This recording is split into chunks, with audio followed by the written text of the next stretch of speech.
Bismillahirrahmanirrahim. Assalamualaikum warahmatullahi wabarakatuh dan salam sejahtera. Rakyat Malaysia yang saya kasihi sekalian, apa khabar saudara dan saudari semua? Hari ini merupakan hari ke-7 setelah kerajaan mengisytiharkan Perintah Kawalan Pergerakan ataupun PKP di 7 buah negeri, PKP bersyarat di 5 buah negeri lain dan PKP pemulihan selebihnya. Sejak pelaksanaan PKP tersebut, statistik harian kes positif COVID-19 masih tinggi. Walaupun bagaimanapun, jumlah kes sembuh juga turut tinggi, lebih daripada 75% daripada keseluruhan kes. Alhamdulillah. Saya ingin merakamkan setinggi-tinggi penghargaan kepada semua petugas barisan hadapan atas pengorbanan yang anda curahkan. Memandangkan kedudukan wabak di negara kita masih membimbangkan, saya berharap kita dapat terus istiqamah dalam kawalan kendiri dan mematuhi SOP yang ditetapkan. Sememangnya dengan pelaksanaan PKP, aktiviti ekonomi harian akan terjejas, terutama sekali perniagaan dan perusahaan kecil tempatan. Namun berbeza dengan pelaksanaan PKP yang terdahulu, pada kali ini kita membenarkan lebih banyak aktiviti ekonomi untuk terus beroperasi, khususnya di 5 sektor ekonomi perlu, iaitu penghilangan dan pembuatan, pembinaan, perkhidmatan, perdagangan dan pengedaran serta peladangan dan komoditi.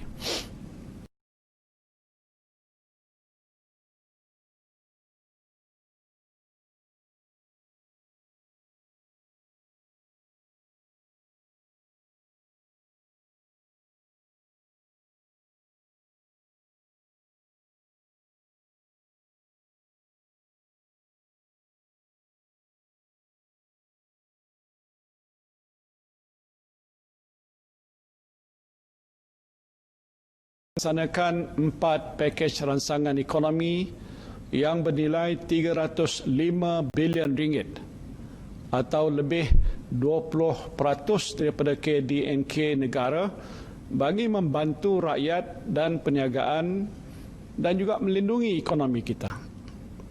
Pakej-pakej ransangan ekonomi ini telah melibatkan 55 bilion ringgit suntikan fiskal oleh kerajaan. Alhamdulillah, melalui pemantauan oleh agensi laksana di bawah Kementerian Keuangan, saya telah dimaklumkan bahawa usaha pelaksanaan oleh 53 kementerian dan agensi-agensi kerajaan telah memastikan lebih 20 juta rakyat dan 2.4 juta perniagaan menerima manfaat langsung daripada pakej-pakej ransangan ekonomi ini.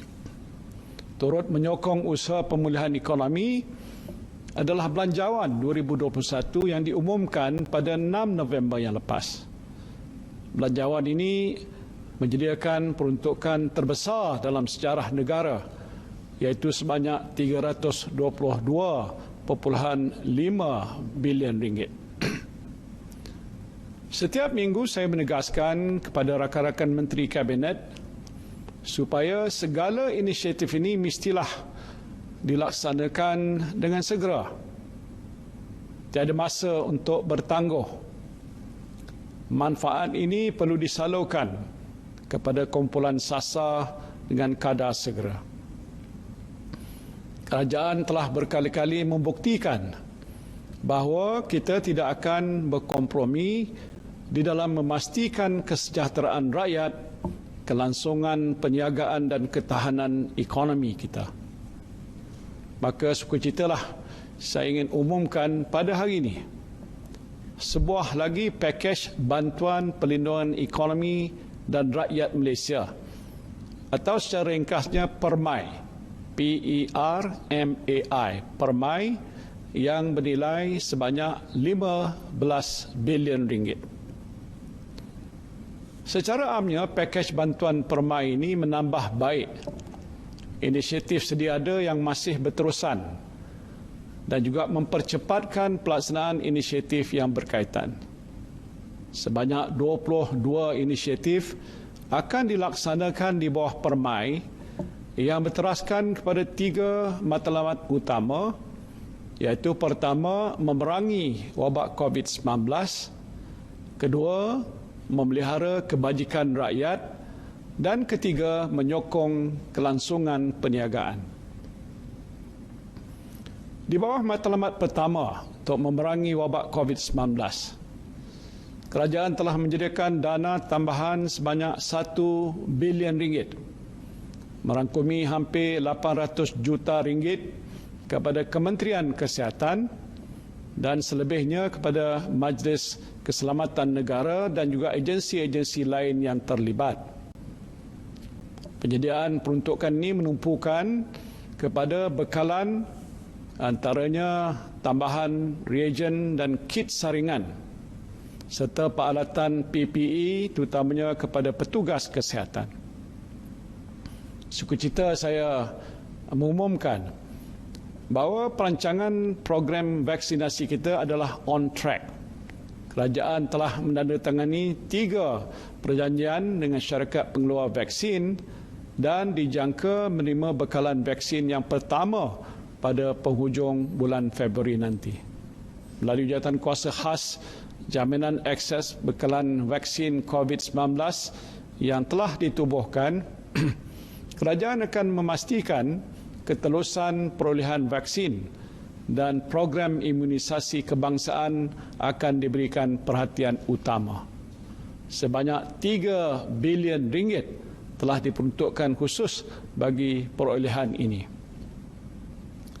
Bagi penetapan mereka yang akan menerima vaksin ini kelak, dalam sedikit masa lagi, garis panduan dan kaedah penentuan bagi individu yang perlu mengambil vaksin ini akan dihebahkan. Realistiknya, program vaksinasi ini dijangka berjalan secara berperingkat sehinggalah tempoh keseluruhannya selama 12 bulan. Ini bermakna kumpulan pertama yang dijangka menerima vaksin ini adalah pada awal Mac dan dapat meliputi lebih daripada 80% atau hampir 27 juta penduduk Malaysia menjelang suku pertama tahun 2022. Saya juga ingin berkongsi bahawa Jawatankuasa Muzakarah Majlis Kebangsaan bagi Hal Ehwal Ugama Islam telah memutuskan hukum penggunaan vaksin COVID-19 adalah harus dan wajib diambil oleh golongan yang ditetapkan, menentukan kemaslahatan komuniti bagi melindungi manusia daripada dijangkiti penyakit berbahaya bukanlah perkara asing dalam perspektif syarak. Dalam usaha untuk memerangi wabak COVID-19, seramai 8,000 petugas kesihatan tambahan untuk Kementerian Kesihatan telah diluluskan pada tahun lepas. Mengambil kira situasi semasa, kerajaan akan menambah lebih daripada 3,500 anggota kesihatan yang mula bertugas pada hujung bulan ini dengan peruntukan tambahan 150 juta ringgit. Ini terdiri daripada penolong pegawai perubatan, paramedik, juru teknologi, makmal dan jururawat.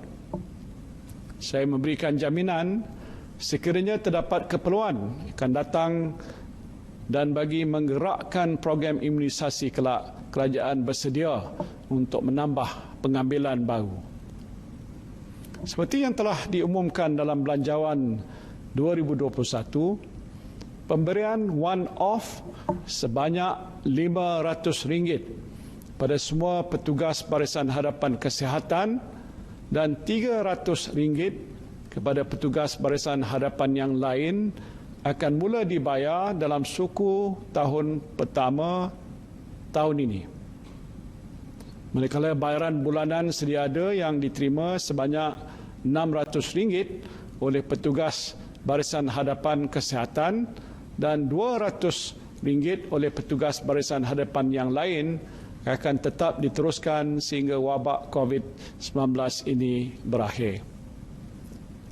Untuk meneruskan semangat kerjasama antara sektor awam dan swasta dalam memerangi wabak COVID-19, hospital swasta telah bersetuju untuk menerima dan merawat kedua-dua pesakit COVID-19 dan juga bukan COVID-19 bagi meringankan tekanan pada sistem kesihatan awam.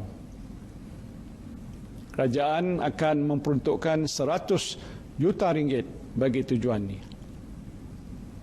Saya juga memahami kerisauan rakyat mengenai jangkitan COVID-19 dalam kalangan pekerja asing, terutamanya mereka yang bekerja di tapak pembinaan dan kilang. Dengan itu, SOP bagi pembinaan bangunan semasa PKP mensyaratkan syarikat menyediakan penginapan lengkap dan menghadkan pekerjanya ke tapak pembinaan. Selaras itu, majikan disarankan untuk memperketatkan amalan SOP, menambah baik penginapan dan kawalan pergerakan pekerja asing serta meningkatkan saringan bagi menyokong usaha membendung penularan COVID-19. Selain itu, Perkeso juga turut terlibat dalam pelaksanaan program ujian saringan COVID-19 ke atas pekerja asing yang berdaftar. Kos saringan akan ditanggung sepenuhnya oleh Perkeso di zon-zon merah bagi mengenal pasti kluster COVID-19 di tempat kerja. Dari 1 Disember 2020 hingga 17 Januari 2021, bilangan pekerja asing yang telah menjalani ujian saringan adalah seramai 160,982 orang. Seterusnya, untuk menyokong lebih banyak individu membuat ujian saringan pengesanan COVID-19 secara bersendirian, skop pelepasan cukai bagi perbelanjaan pemeriksaan kesihatan penuh yang telah dinaikkan daripada RM500 kepada RM1,000 seperti diumumkan pada Belanjawan 2021 kini diperluaskan untuk meliputi bayaran ujian pengesanan COVID-19. Matlamat kedua pakej bantuan permai ialah meneruskan usaha bagi memastikan kelangsungan hidup rakyat berikutan pelaksanaan PKP, terutamanya golongan mudah terjejas dan pekerja yang bergantung kepada upah harian. Di bawah pakej Kita Prihatin yang diperkenalkan tahun lepas, bayaran fasa terakhir Bantuan Prihatin Nasional atau BPN 2.0 akan dipercepatkan, iaitu mulai 21 hari bulan Januari. Sejumlah 11.1 juta penerima akan mendapat bayaran sebanyak RM2.38 bilion. Bagi Bantuan Prihatin Rakyat atau BPR pula, bayaran fasa pertama akan melibatkan lebih daripada 8 juta penerima. Golongan isi rumah berdapatan sehingga RM5,000 sebulan akan menerima RM300, dan bagi kategori bujang berpendapatan sehingga RM2,000 sebulan pula, mereka akan menerima RM150. Di bawah Belanjawan 2021, kerajaan telah meningkatkan kadar bantuan kebajikan bulanan di bawah Jabatan Kebajikan Masyarakat JKM berkuat kuasa mulai bulan Januari 2021. Bantuan kebajikan ini melibatkan peruntukan sebanyak RM2.2 bilion dan akan memanfaatkan lebih daripada 400,000 penerima. JKM juga akan segera melaksanakan program bakul makanan program bakul makanan yang merangkumi barang makanan keperluan bernilai RM100 bagi setiap isi rumah yang layak dengan jumlah peruntukan sebanyak RM50 juta. Selain itu, bagi memastikan kebajikan kumpulan rentan terus terpelihara, kerajaan akan memperuntukkan RM25 juta di bawah program GLC Disaster Relief Network sebagai geran padanan bersama syarikat berkaitan kerajaan bagi inisiatif sosial. Ini termasuklah pemberian bantuan komuniti, termasuk masyarakat warga emas, gelandangan, OKU dan mangsa banjir. Sebagai tanda penghargaan pada usaha murni rakyat yang ingin bersama-sama menyalurkan sumbangan bagi mengekang penularan wabak COVID-19, kerajaan telah mengumumkan beberapa insentif dalam bentuk potongan cukai kepada penderma yang menyumbang wang tunai ataupun barangan serta membantu rakyat yang terkesan dengan wabak tersebut. Penyumbang tersebut layak menuntut potongan cukai daripada pendapatan kasar perniagaan atau pendapatan agregat mereka. Saudara dan saudari yang saya kasihi sekalian, semasa tempoh pelaksanaan PKP ini, saya ingin menekankan bahawa bantuan moratorium dan pengurangan bayaran balik pinjaman akan terus disediakan. Moratorium termasuk lanjutan moratorium dan pengurangan ansuran pinjaman akan ditawarkan oleh bank-bank seperti yang diumumkan sebelum ini. Bagi negeri-negeri yang dilanda banjir, 15 buah bank juga telah pun menawarkan moratorium bayaran balik pinjaman. Setakat ini lebih 1.3 juta peminjam telah memohon dan menerima bantuan pembayaran dengan kadar kelulusan sebanyak 95% bagi peminjam individu dan 99% bagi peminjam PKS.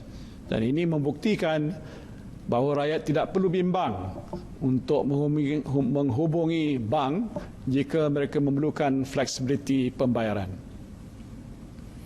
Bagi peminjam yang menghadapi kesukaran berurusan dengan bank mereka, Bank Negara Malaysia serta Agensi Kaunseling dan Pengurusan Kredit atau AKPK bersedia untuk membantu dan memberikan khidmat nasihat kepada anda melalui telefon ataupun secara dalam talian. Untuk makluman semua, kemudahan iSinar telah dibuka pada semua ahli KWSP yang terjejas pendapatan akibat COVID-19 bermula 21 Disember yang lepas. Setakat 13 Januari, lebih 3 juta permohonan telah diluluskan dengan jumlah 24 bilion ringgit akan disalurkan pada tahun ini.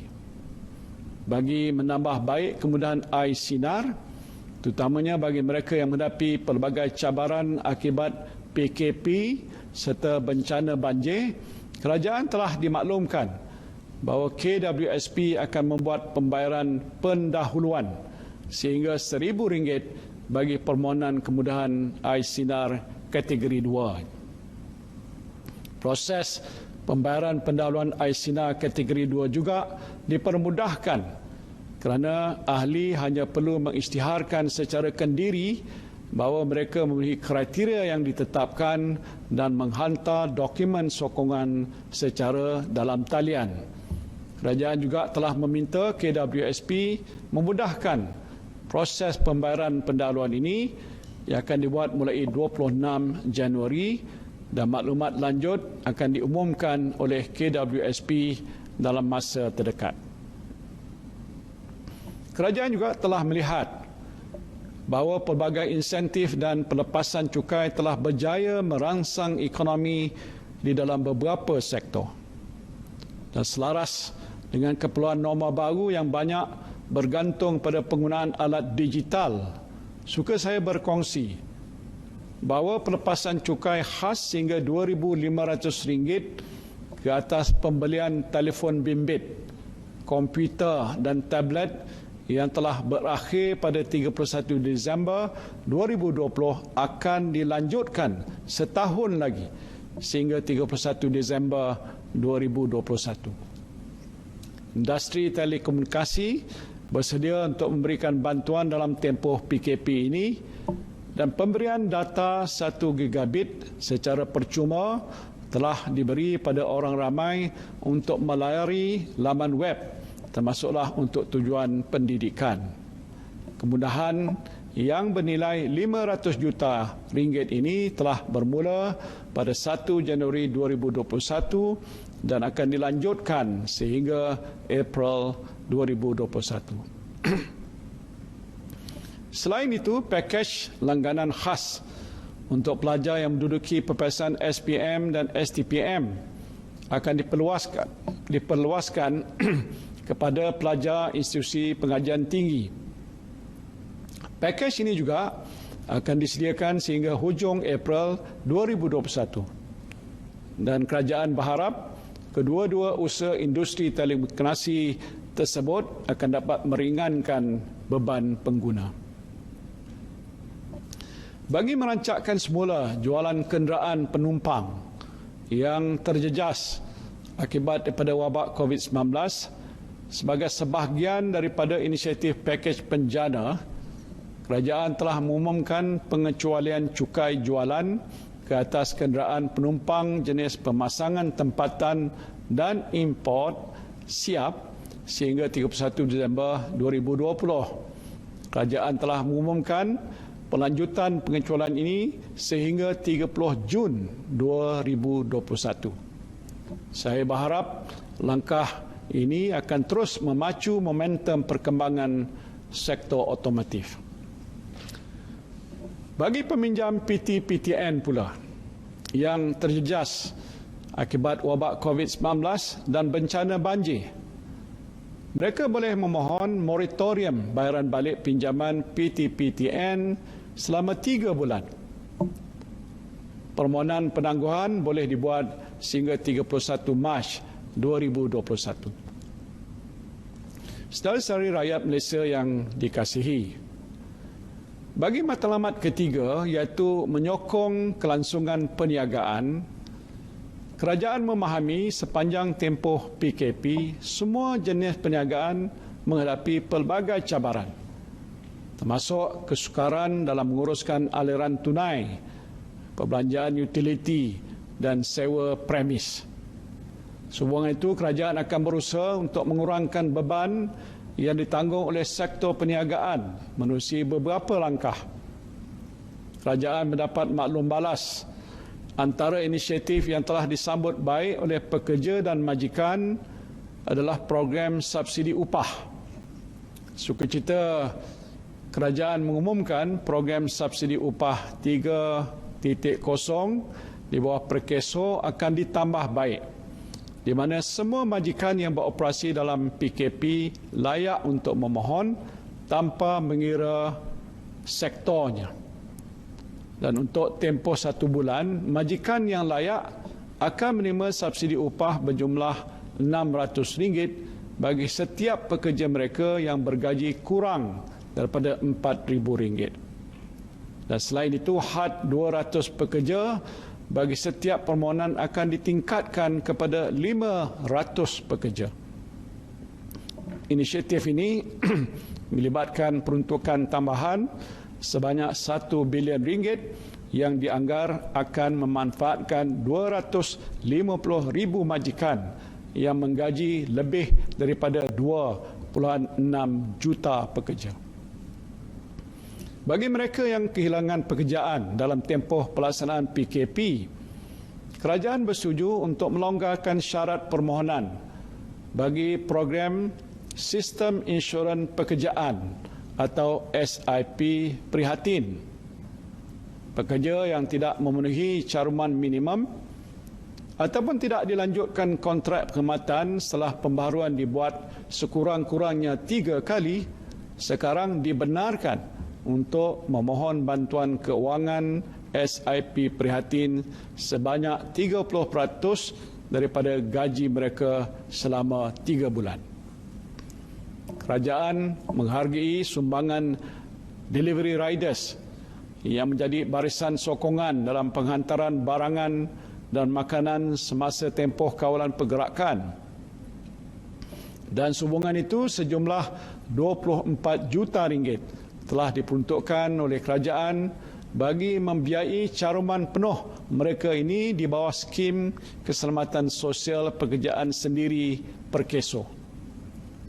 Setakat ini hampir 32,000 permohonan daripada delivery riders telah diterima untuk perlindungan skim berkenaan.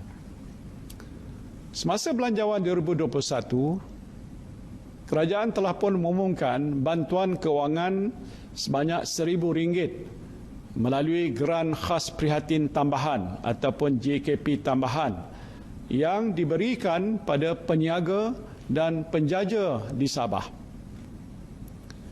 Sehubungan itu, sukacita ingin saya maklumkan bahawa kerajaan akan memperluaskan bantuan JKP tambahan ini kepada 500,000 PKS di 7 negeri PKP dengan bayaran RM1,000, manakala 300,000 PKS di negeri yang lain akan menerima RM500.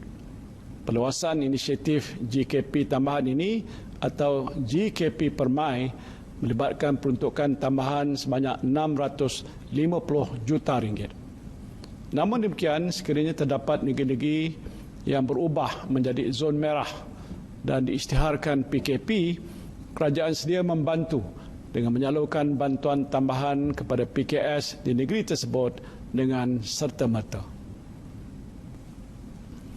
Bagi meringankan beban khususnya pemandu teksi dan bas, kerajaan bersetuju untuk menyediakan bantuan kewangan one-off sebanyak RM500 kepada 14,000 pemandu pelancong serta 118,000 pemandu teksi, bas sekolah, bas persiaran, kereta sewa dan e-hailing dengan peruntukan tambahan sebanyak RM66 juta.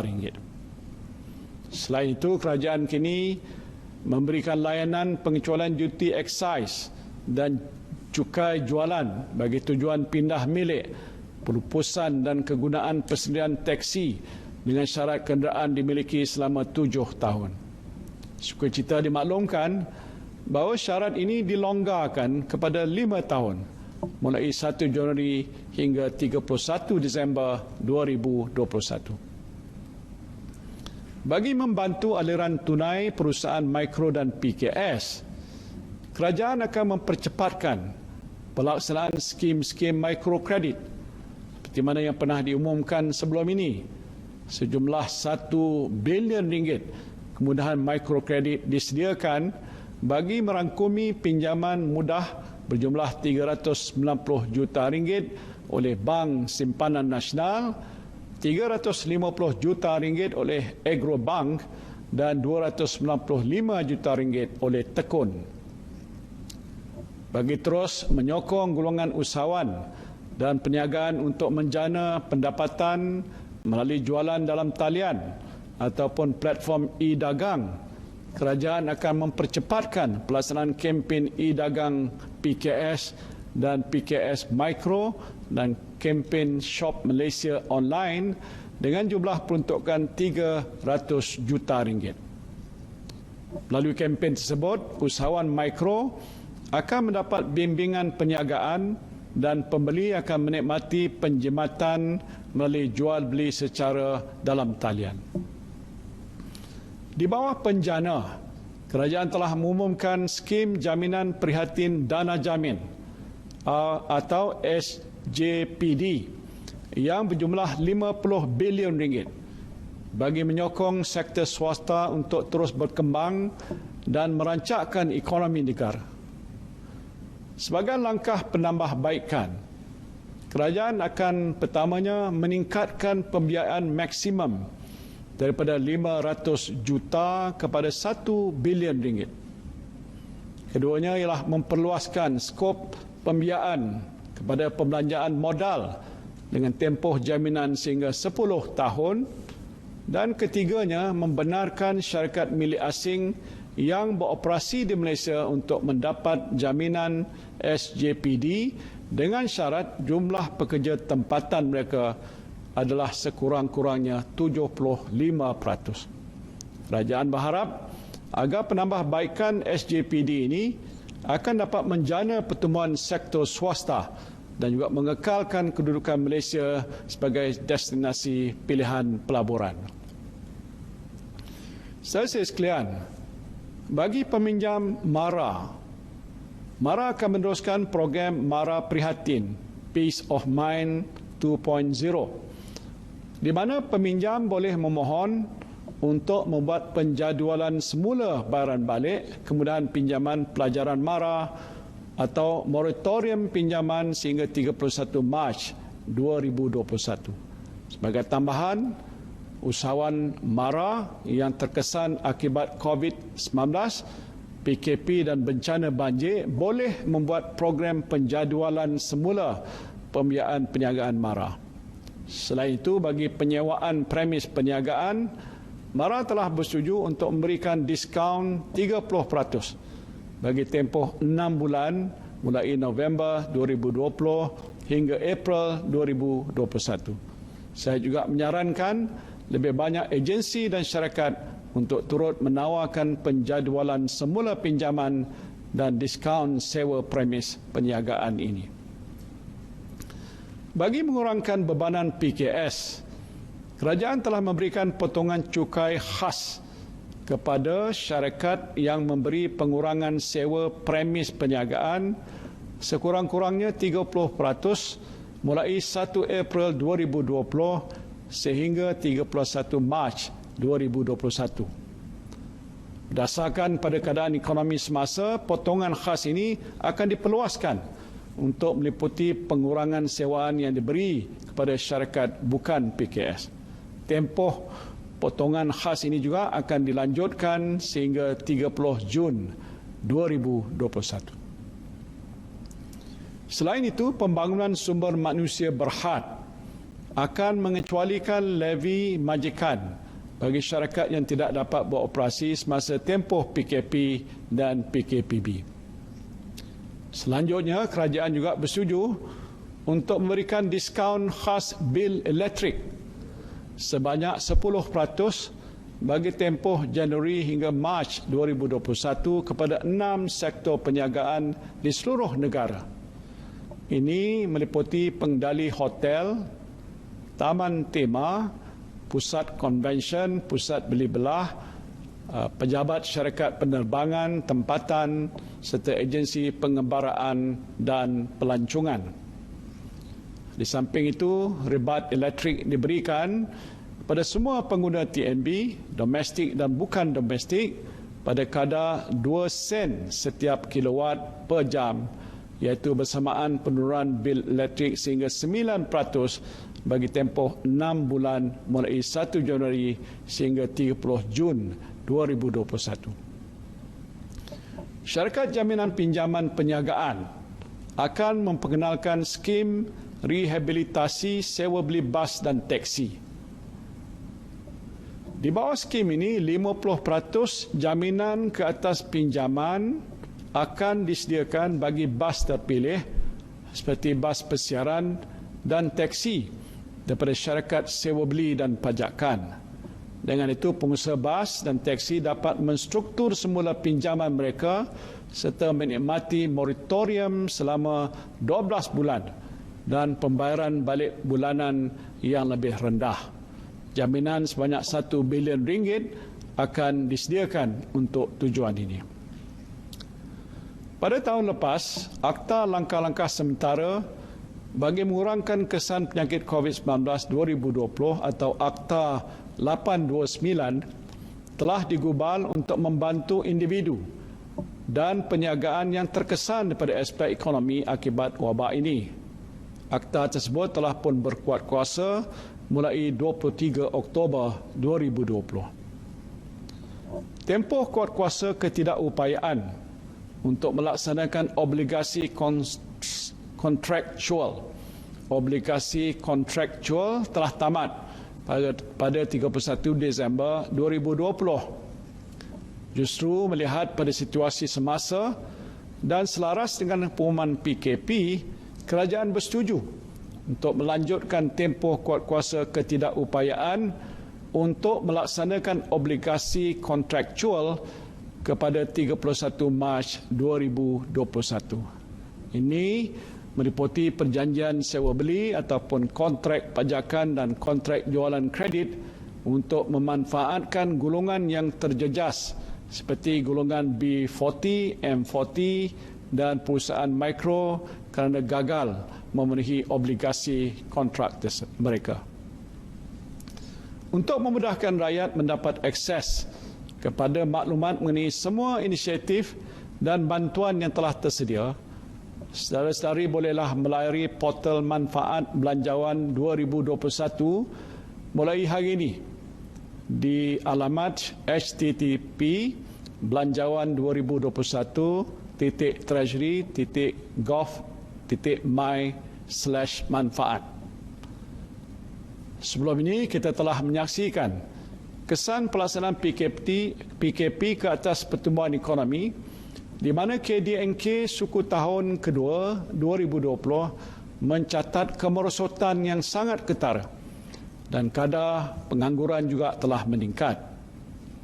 Alhamdulillah, dengan pelaksanaan pakej-pakej rancangan ekonomi, kita berjaya mencapai kadar penguncupan KDNK yang lebih kecil, iaitu daripada 17.1% kepada 2.7%, dan penurunan kadar pengangguran daripada 5.1% kepada 4.7% daripada suku kedua kepada suku ketiga 2020.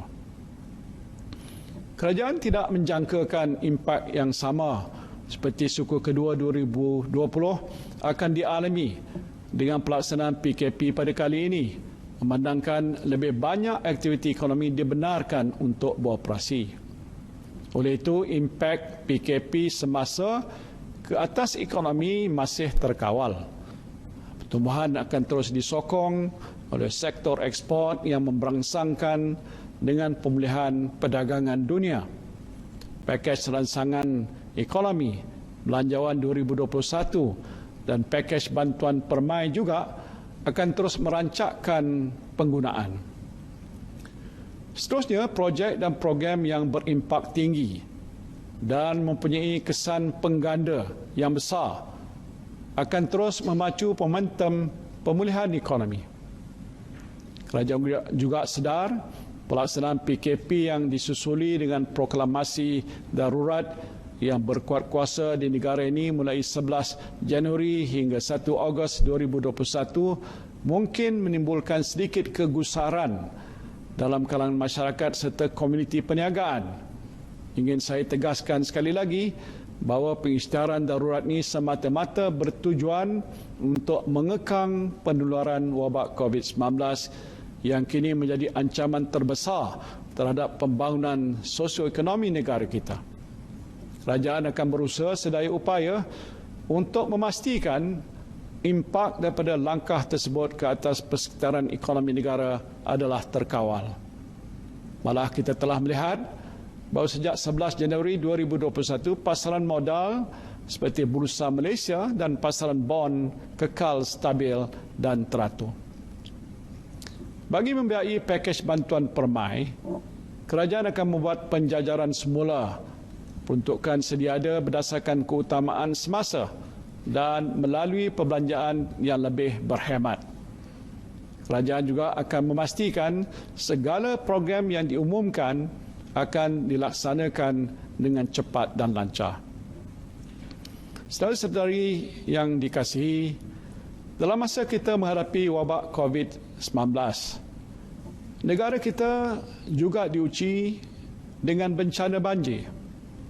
Di kesempatan ini, Patik amat menjunjung kasih di atas keprihatinan dan perkenan ke bawah Duli Yang Maha Mulia Seri Paduka Baginda Yang di-Pertuan Agong dan Raja Permaisuri Agong kerana turut mencemar Duli dalam meredah banjir serta terlibat dalam misi bantuan pada mangsa-mangsa banjir di pusat penempatan sementara dan juga kampung-kampung di sekitar Pahang baru-baru ini. Saya telah mengarahkan agensi kerajaan yang berkaitan untuk menyegerakan segala bentuk bantuan bagi membaik pulih kerosakan infrastruktur kecil, rumah mangsa banjir serta membantu meringankan beban rakyat akibat bencana alam baru-baru ini. Kerajaan juga bersetuju untuk menyediakan peruntukan awal sebanyak 200 juta ringgit. Dan di samping itu sebanyak 50 juta ringgit telah disalurkan kepada kumpulan wang amanah bantuan bencana negara di bawah NADMA bagi pembelanjaan operasi banjir semasa tempoh monsun Timur Laut ini. Saya berharap saudara-saudari dapat terus kekal tenang di rumah masing-masing. Dan jika ada yang perlu hadir bertugas di pejabat, patuhilah SOP agar kekal selamat. Buat seluruh rakyat Malaysia, saya ingin merakamkan setinggi-tinggi ucapan terima kasih kerana memahami dan terus menyokong usaha kerajaan ini. Juga tidak ketinggalan penghargaan saya pada semua pihak yang telah turut membantu menangani wabak COVID-19 dan bencana banjir. Ini termasuklah sektor korporat, pihak NGO dan sukarelawan yang tidak mengenal penat lelah berganding bahu dalam nak mendepani cabaran ini. Saya menaruh penuh kepercayaan walaupun kita menghadapi 1001 masalah, namun kita juga mampu mengilhamkan 101,001 penyelesaian. Sebagai insan, kita boleh terus merancang dan melakukan yang terbaik. Dan selebihnya, kita perlu berdoa dan bertawakal kepada Tuhan Yang Maha Esa. Berkat ilham dan kudrat yang dikurniakan, kita semua mampu membentuk kehidupan yang lebih baik. I believe the resourcefulness, tenacity and resilience inherent in our true Malaysian spirit will serve us well in facing this great adversity. We will prevail, insyaAllah. Terima kasih. Wabillahi taufiq wal hidayah. Assalamualaikum warahmatullahi wabarakatuh.